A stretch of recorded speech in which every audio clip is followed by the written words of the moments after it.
Portrayed, the hand lotion with a beforehand extra, and Vitalis for well-groomed hair bring you Duffy's Tavern with our guest tonight, Mickey Rooney, and starring Archie himself, Ed Gardner.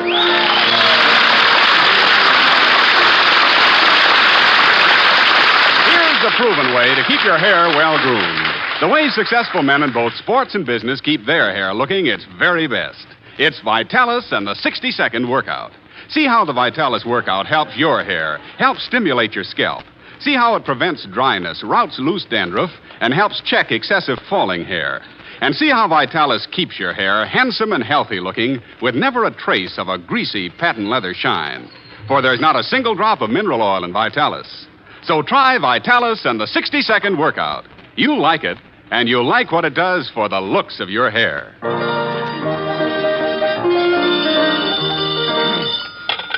Hello, Duffy's Tavern, where you'll eat meat to eat. Archie the manager speaking. Duffy ain't here. Oh, hello, Duffy. Tonight, Mickey Rooney. Yeah, that's the guy. Short, freckled, blonde hair, pug nose. Sort of a Van Johnson at half-mast.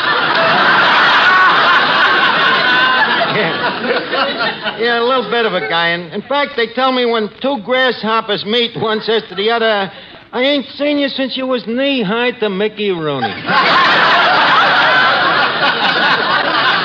That's right. His size is a bit of a problem, too, you know, especially in Hollywood. Well, you know, he's too short to be a lover and too tall to be a producer.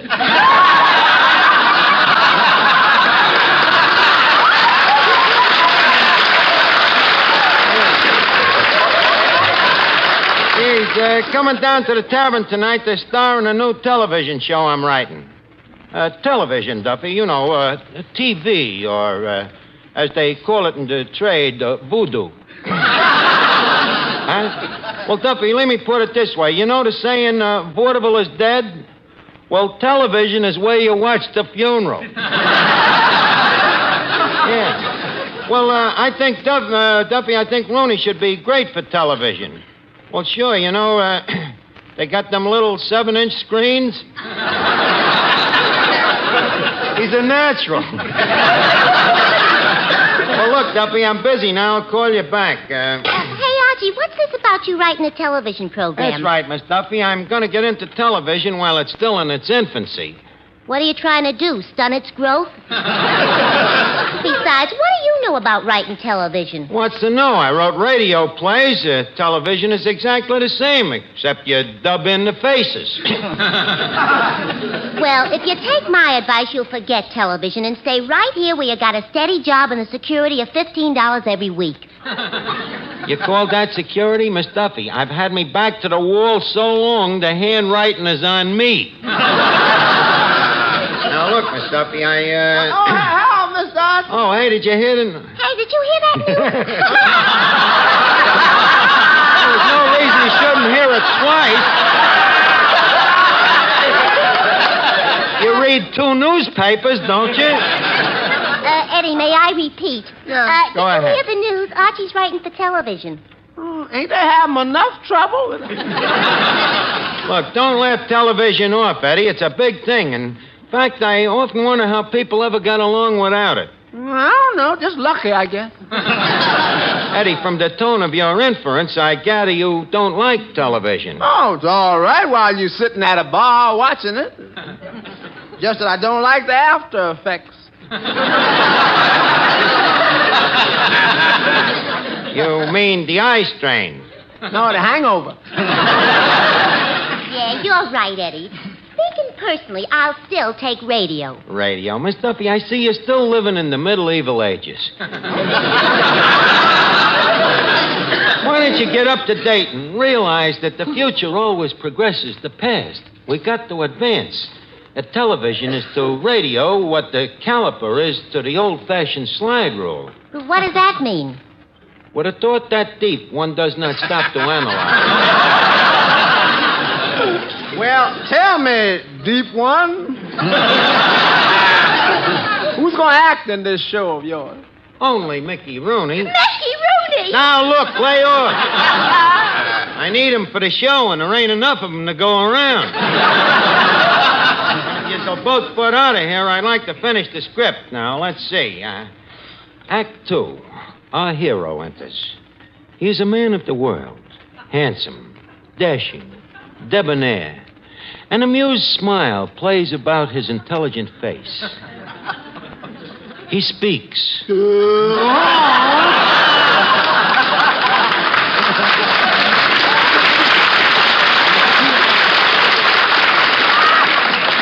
Hello, Finnegan. What you doing? I'm writing a play for TV. That's nice. TV who?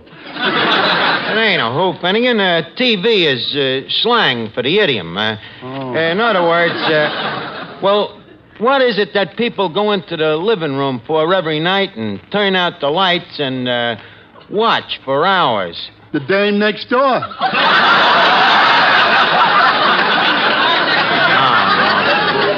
Look, I'm talking about a different kind of entertainment, television. That.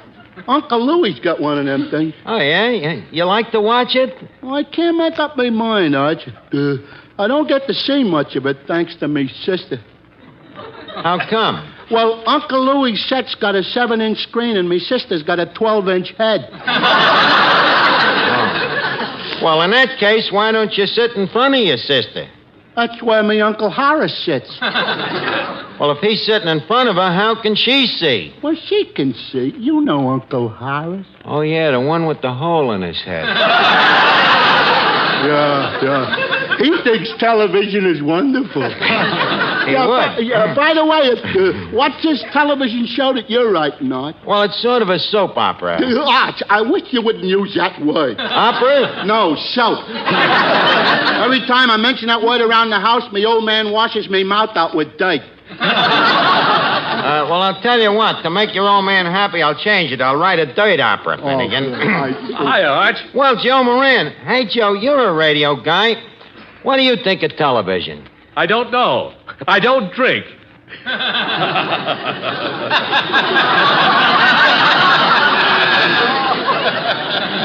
I think I'll send that to Fred Allen. But I asked you a question. Well, frankly, Arch, I think television is going to kill the motion picture business. I thought the motion pictures did that themselves.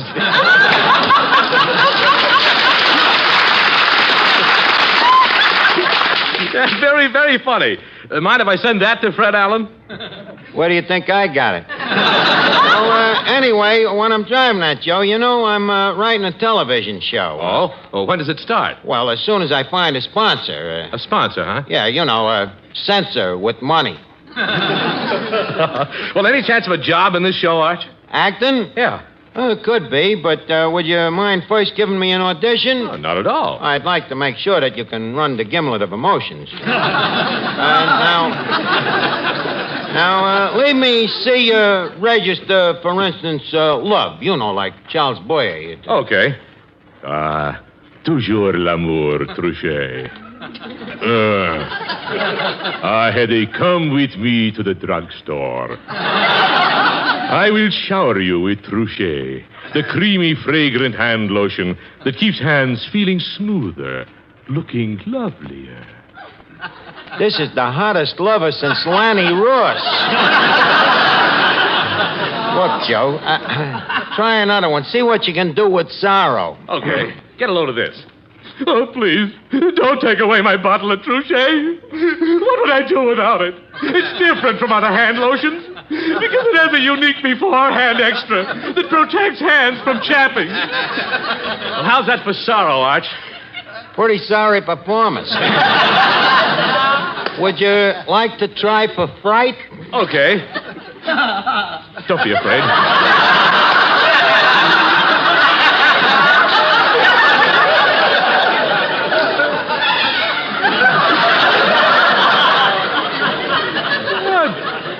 Don't be afraid. Joe. As long as Truchet is on your hands, before you do dishes or go outdoors, they're guarded against chapping.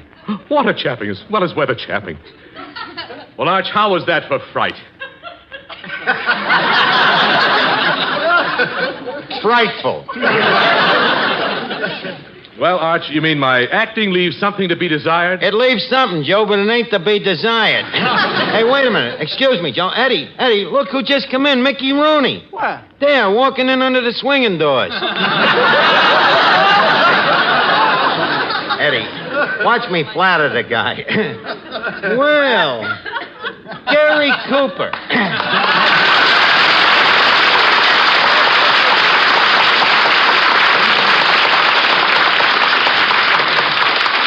Well, how are you, tall in the saddle? Wait a minute. Just a minute, Arch. I'm Mickey Rooney. Mickey Rooney. That's well, how time flies upwards. Tell me, Mick, what's new with you? I don't know. I haven't read the gossip columns today.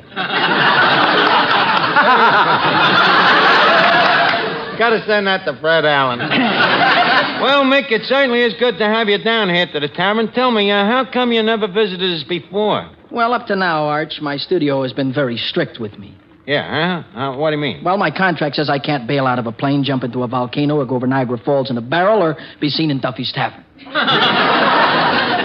Think I'll send that one to Milton Berle. Tell me, Mickey, speaking of television, as we do in circles, is it true what they say in Hollywood? What's that, Arch?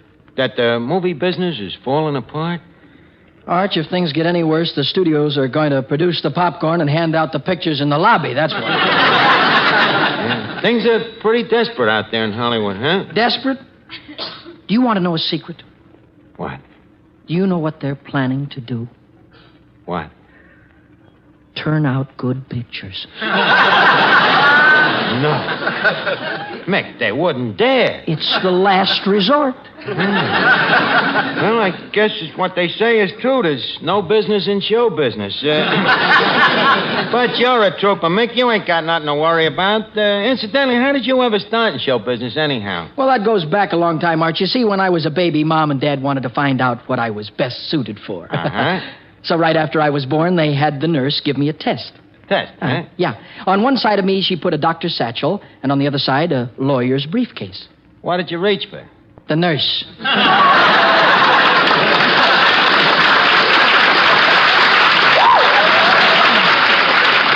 see. So, they decided to make you an actor then, huh? Yeah, that's right. I went into vaudeville with my mom and dad. Yeah, huh? How old was you then? 2 years old. 2 years, huh? What'd you do before that? Well, Arch, to tell the truth, I just loafed a little bit. But those were the days, good old vaudeville, the Chinese jugglers, the tightrope walkers, Weber and Fields. Yeah, Gallagher and Sheen, Hammacher and Schlemmer. I used to love them acts. You know, I often wonder whatever happened to them corny old vaudeville jokes. You really want to know? Yeah. I sent them to Fred Allen. Sorry, I was just... Well, Edward G. Robinson. And again, it's Mickey Rooney. Arch, it's Edward G. Robinson. I'm telling you, it's Mickey Rooney. Okay, we'll ask him. Hey, bud, who are you? Never mind who I am, see? I'm the fellow that asks the questions around here, see? This is my territory, see?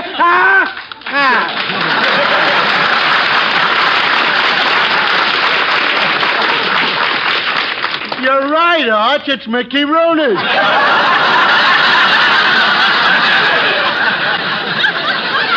Hey, Mickey, there's an idea. Them dialects of yours, they're perfect for television. Me, Arch, on television? Why, certainly. You see, the way I figure it, them television audiences tired of wrestling and hockey. They're crying for something else to get tired of. Well, tell me, what are you going to give them? You. Now, how would you like to play the lead in a daytime soap opera? How would you like a poke in the eye with a sharp stick? Now, look, don't make no hasty decisions. There's room for good acting in television, you know. It's a medium where if anything is well done, it's rare. You can send that one back to Pick and Pat, too, kid. Look, Mick, please don't be jovial about this. You got your future to think of. You know, you've been around a long time now, and you ain't getting no taller, kid. Now, please, don't pass this up. Don't be a schmo, you know. There's A lot of room on television for tall, handsome, good-looking types like yourself. That did it. The schmo must go on.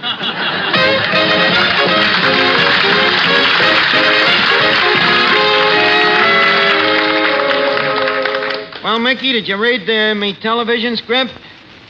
Yeah. Uh-huh. What'd you think of it? It should happen to Butch Jenkins. We're saving him for the Hardy family. Look, this thing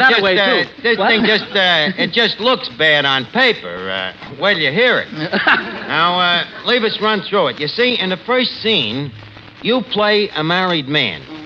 By the way, you've been married, ain't you? Arch, pound for pound, I'm the most married guy in Hollywood. That'll help you handle a part. Now, you're the husband, and Finnegan is your rival. Finnegan is the rival. I say, well, who finally wins the girl, Arch? You do, the husband. Who plays the girl? You do. I'll play the rival. Look, Mick, in television, they all look like that.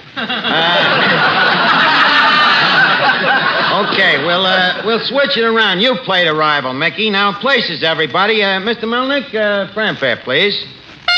Thank you. Okay. Now, Eddie, you exit from the left and read the opening announcement there. Ladies and gentlemen, to those of you who are watching this television program at home, I say greetings. And to those of you who is watching it in bars, I say order a double. You'll need it. Eddie, please, just read what's wrote there, will you? Now I give you the director of our Voodoo Playhouse, Mr. Cecil B. Archie, our head villain. Hey, Boo. Thank you. Thank you. Good evening, Mr. and Mrs. America and all the ships at sea.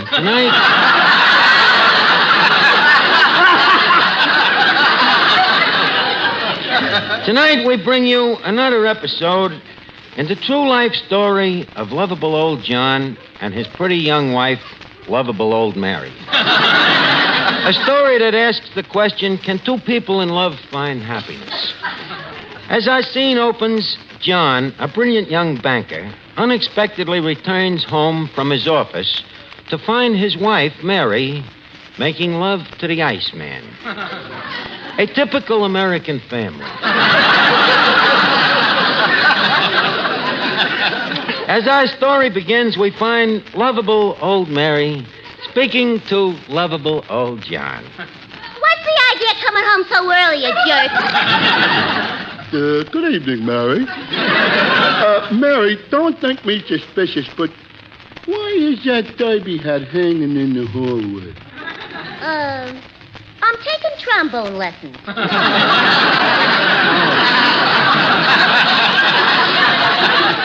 Well, what about them ice tongs on the couch? Ice tongs? I borrowed them from a neighbor. I lost my eyebrow tweezers. Mary, would you think me suspicious if I just asked one more question? What is it? What are you doing on the Iceman's lap? John, you mean you put two and two together? Yeah, and it adds up to... 4? I'm sorry, John, but I've loved him for years. Loved him, do you hear? You mean all this time you've been cold to me? You've been warming up to the Iceman? John, let's be civilized about this. Let's not make a scene of it, shan't we? Mary, it's too late. We gotta have a showdown. Iceman, tell me, do you love Mary? I'm asking you. Speak now or forever hold my wife. Mickey, that's your cue. Give out with a love scene like Clark Gable. Oh. Okay, Finnegan, give him the cue again. Iceman, do you love my wife? All right, you ask me. I'm going to tell you, sure, I love your wife. I love her, do you hear? That's the way it is, and that's the way it's going to be, brother. Why, you cat! Take your cold hands off of her. John, I'm afraid it's too late. You mean? His hands are no longer cold. And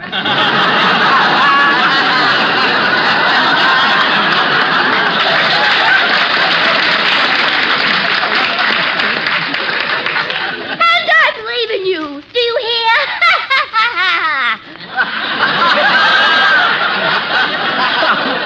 You might as well be a man about this, lovable John.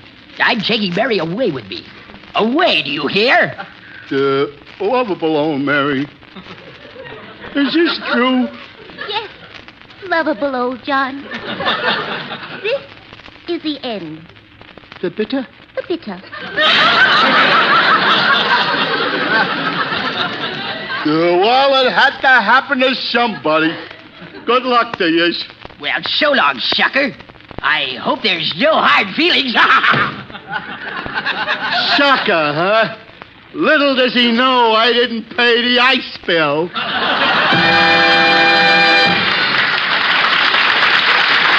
Thank you.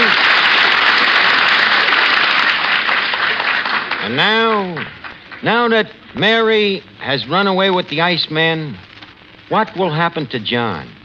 Will he find new happiness with the refrigerator? Only time will tell.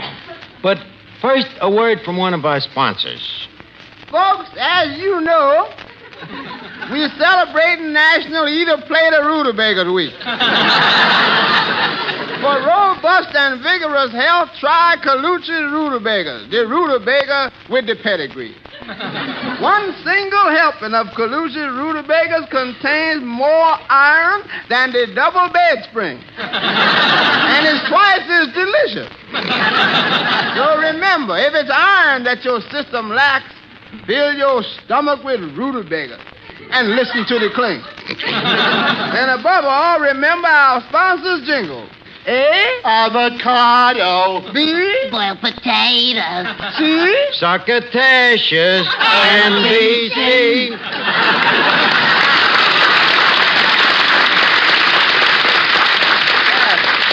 And folks, back to our smell-o-vision. I'll ignore it. And now back to our story. The scene is 20 years later. Lovable old John has sank lower and lower. He has tried everything to forget. He's drifted from job to job. Western Union boy, song plugger, lighthouse keeper, general in a South American army.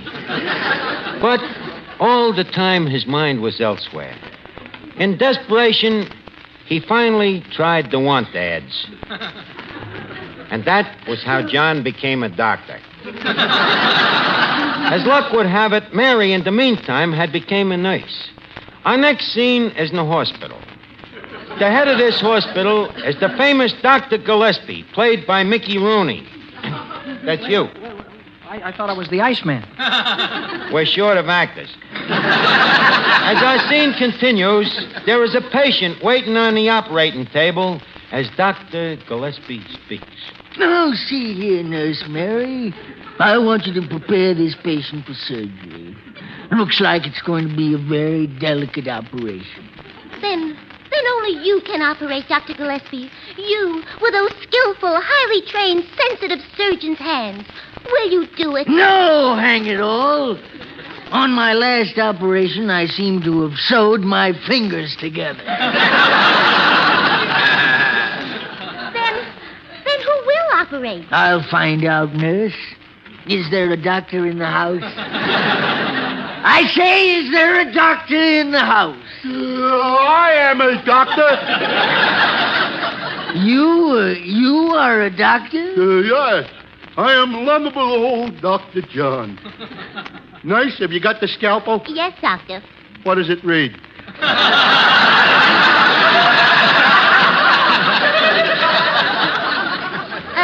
His temperature's down to 108. 108?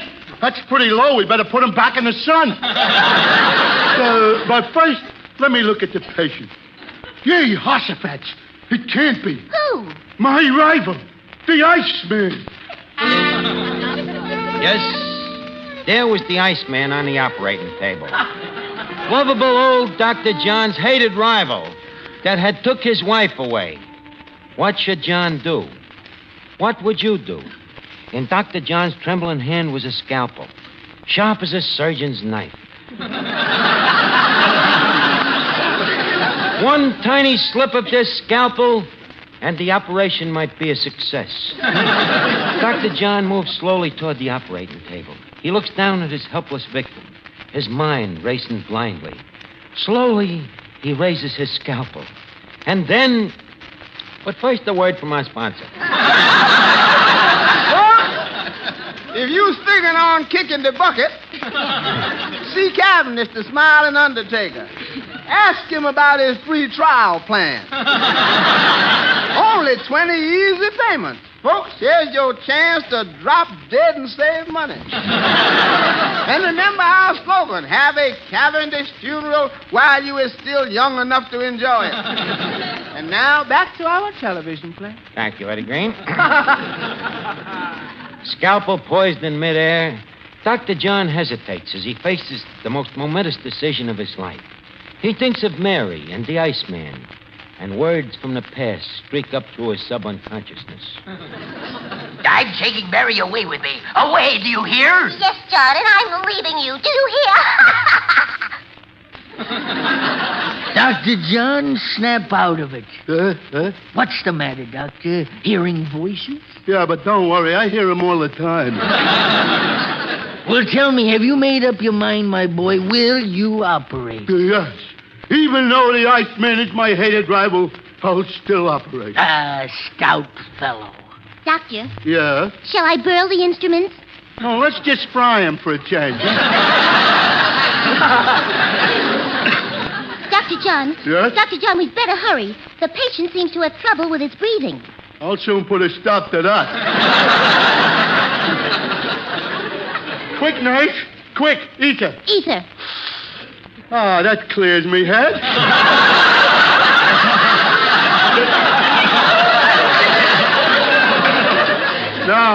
Now, give some to the patient. Dr. Gillespie? Yes. Sponge. Sponge. Cotton. Cotton. Scissors. Scissors. Ouch. Sorry. Bandage. Bandage. It's a tense moment. Dr. John begins the operation. First, he sutures the hemostat. Then, his sensitive fingers working swiftly but carefully, he stitches a hole in the epidermis and skewers up the dorsal fin. Finally, Dr. John speaks. Gentlemen, the patient will walk again.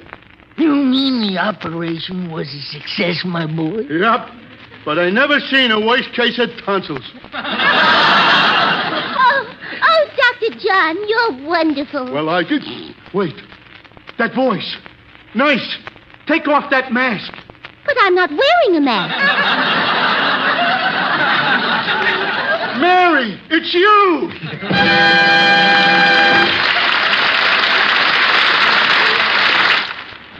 Men, the quickest way to discover something better is to try it. That's why I want you to try Benex Brushless Shave Cream. Benex is a new wonder shave with a sensational beard-softening formula that has brought better shaving to thousands of men. Benex Brushless leaves your face feeling extra smooth and comfortable. And Benex doesn't clog your razor or drain either. But don't take our word for it. Just try Benex yourself.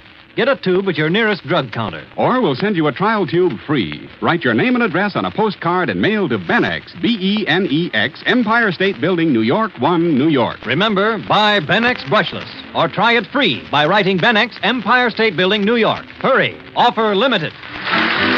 Mickey Rooney will soon be seen in Quicksand and appeared by arrangement with Metro-Goldwyn-Mayer, producers of the Technicolor picture Little Women, starring June Allison, Peter Lawford, Margaret O'Brien. NBC, the National and Broadcasting Elizabeth Company. Taylor.